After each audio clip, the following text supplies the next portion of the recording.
और क्या ये भी कौन बेहतर होता कि कसूरवार। अगर इनका इस्तीफा कबूल ना किया जाता और कहा जाता कि जब तक नहीं इंक्वायरी आएगी you will be considered innocent until proven guilty? ये बिल्कुल अभी रिजाइन उन्होंने एक्सेप्ट नहीं किया।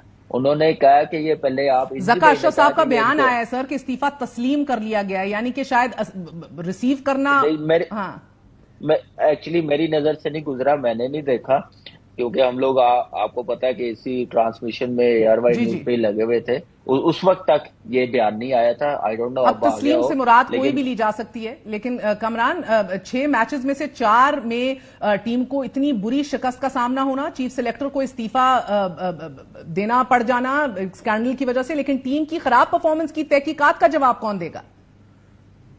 देखिए, ये तहकीकात किस बेस पे हो मुझे नहीं समझ आती, ना होनी चाहिए। और इसमें चीफ सिलेक्टर साहब का तो कोई, इस वक्त ये बोर्ड है या चीफ सिलेक्टर है, मेरा नहीं ख्याल इनको ब्लेम देना चाहिए। अभी इनको 2 महीने हुए हैं आए। ये टीम तो पिछले 3-4 साल से बनती हुई आ रही थी, यही लड़के आ रहे थे, यही कप्तान है। मैनेजमेंट थोड़े कोच चेंज हुए थे, वो ऑनलाइन कोचेज रख लिए हुए थे, जिसकी ये प्रॉब्लम आई टीम पे, बुराई आई है टीम पे, जो टीम परफॉर्म नहीं कर सकी थी। जब तक आप इकट्ठे नहीं होंगे, वर्ल्ड कप में जाने से पहले आप कैंप नहीं लगाएंगे, तैयारी नहीं करेंगे, बुरी हार आई हो एशिया कप में उसका आप रिव्यू नहीं करेंगे, तो वो फिर आप कैसे आगे जाके भी टूर्नामेंट में अच्छा परफॉर्म कर सकते हैं।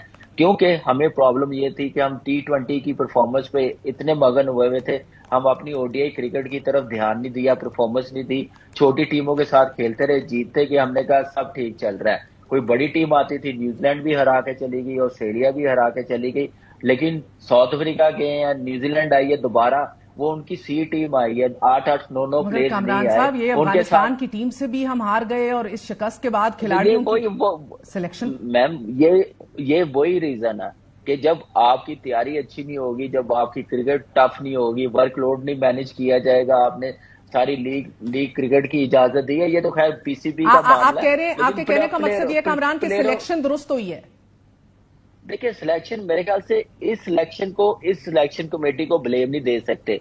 जो वर्कलोड मैनेज है वो प्लेयरों ने खुद भी करना होता है, खुद भी इंटरेस्ट शो करना होता है कि हमने पाकिस्तान के लिए एक बड़ा इवेंट खेलने जाना, हम as a bowler as a batsman अपना वर्कलोड मैनेज करें।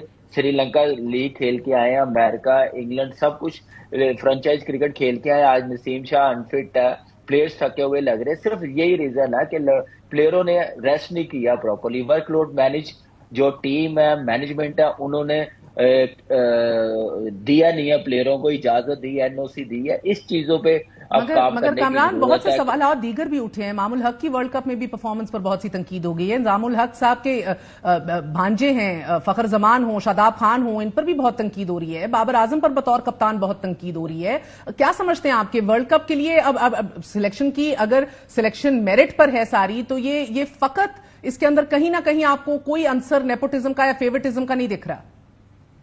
देखिए, ये तो हम कहते हुए आ रहे हैं, ये जो आपने नाम लिए परफॉर्मेंस है, ये परफॉर्मेंस खैर आने जाने वाली चीज है, इनकी परफॉर्मेंस बहुत ज्यादा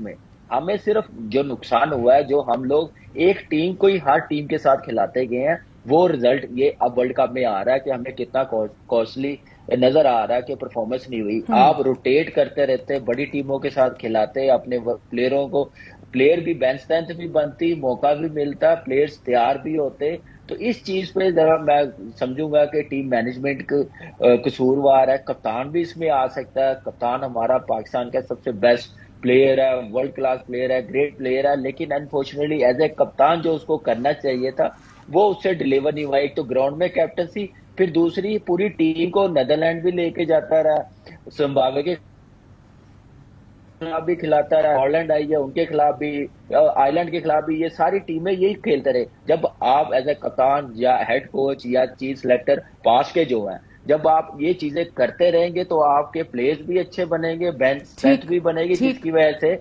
आप वर्ल्ड कप में अच्छा परफॉर्म नहीं कर सकते। बैकअप तैयार ही नहीं था कि चेंज कर सके बैट फॉर्म जिस प्लेयर्स की थी, इसलिए इन प्लेयरों के साथ ही जाना पड़ा। और सर बॉलिंग अटैक भी हमारा फारिग है।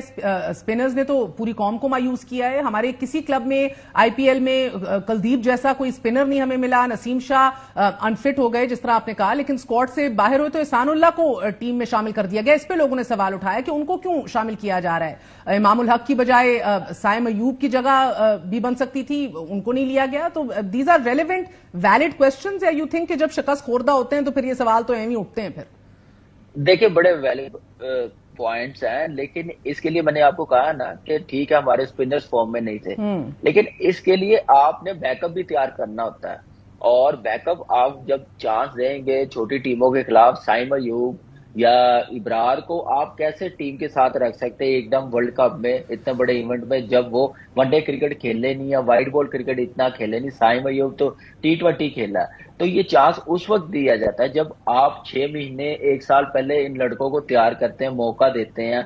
तो किसी टाइम भी जरूरत पड़ सकती है। अब इमाम की फॉर्म नहीं है, फखर की फॉर्म नहीं है या शादाब की फॉर्म नहीं है, तो हमारे पास ऐसी कोई ऑप्शन है नहीं है कि जो जिनको एक्सपीरियंस मिला हो इंटरनेशनली, ऐसे ही तैयार किए जाते हैं प्लेयर। आज कुलदीप अच्छा स्पिनर है, रविंद्र जडेजा इसलिए कि उनके साथ उनको अक्षर पटेल को खिलाते रहे, अश्विन को खिलाते रहे हैं, चाहल को खिलाते रहे। उनके पास 8-8 स्पिनर है, क्योंकि उन्होंने पता है कि हमारा कोई प्लेयर इंजर्ड हुआ, बैड फॉर्म हुई, तो हम रिप्लेसमेंट ले सके जो हमारी टीम को अंडर प्रेशर बिल्कुल ना ले। ये इस चीज पे हमारी मैनेजमेंट वीक नजर आई। ठीक है सर, बैटिंग भी तो नहीं हमारी चली, वैसे टीम कॉम्बिनेशन भी अनफॉर्चुनेटली हमें नजर नहीं आई। हेड्स शुड रोल ईदर विच वे। मगर मुझे ये फरमाई दीजिएगा कि 3 मैचेस अब बाकी हैं, क्या अब भी कौमी टीम के सुपर 4 मरहले में पहुंचने के कोई इम्कानात हैं या आपको लग रहा है कि just next to nothing now?